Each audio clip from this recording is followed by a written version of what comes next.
Hello again. So far we have completed tasks 1, 2, 3 and 4. We came to task number 5, that is profile drawing in your design report. Your profile drawings will have certain scales, different scales in the horizontal plane and a different scale in the vertical plane. In the horizontal plane, in the x-axis, you will have 1 to 2000, and in the vertical scale 1 to 200. Two different scales in the same drawing. Hence, that means your vertical deflections on the drawing will be exaggerated by 10 times more compared to the horizontal plane. The first thing to do is to look at your plan drawing and then read the length of your project. In my case, it is 792 meters and 75 centimeters, the length of my project. So I'm going to draw a horizontal line which has got the same length as this, but don't forget the profile drawing will be in 1 to 2000 in the horizontal scale. That's why I need to convert this figure to 1 to 2000 by dividing this by 2.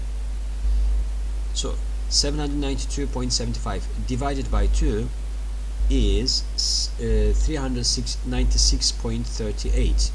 So somewhere here, a blank area, draw a line when the ortho facility is on with a length of 396.38.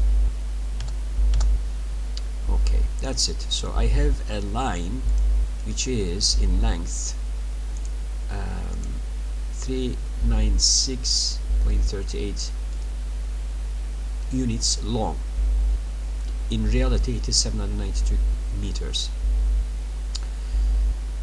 Okay, as I described in my lecture last week, you have these numbers as the offset distances of this line in millimeters. So 12.5, 12.5, 55, another 12.5, 55, 25. So you offset or copy and paste this line by these amounts. 12.5. Okay. So when you do that, 12.5, 5, 12.5, etc., you reach something like that. I have already produced that to save time. Okay, so let's test. The distance from this point to that point is 5 units. Again, the distance from this point to that point, 12.5, 25. That's correct. Okay, now you can delete these numbers. You don't need them. Okay, then you have to decide a paper size for these lines. You have to read the length and then think of a proper paper size. It could be A4 or A3. Because my project is quite long, 790, nearly 800 meters, I chose an A3 size paper. So it became like this. So I have an A3 size paper here. The next thing to do is to write some of the information within these lines as I described in class. These pieces of information, as you remember, were, as you can see here, elevation of center line, elevation of the original ground, cross section, etc. So you have these on your notes anyway. So we're going to input some of the numbers that are available at this stage into your drawing. Okay, and also we have to define a datum line. Everybody will be different in this respect. In my project, as you can see, I chose 53 meters as my datum elevation. So how do I make a decision on that?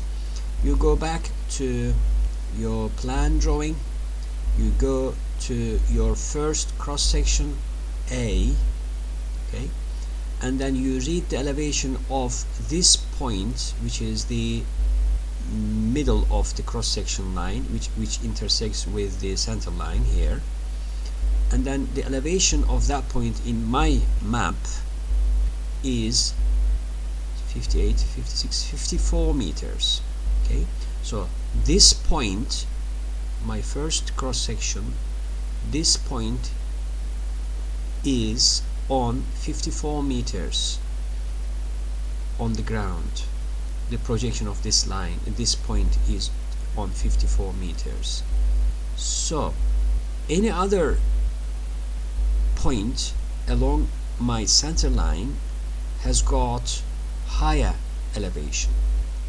If you look at my map, 60, 70, 80, 90, etc., this way, so my road is also going up to that way. Therefore, the lowest elevation in my project is 54 meters. I don't have any lower than that.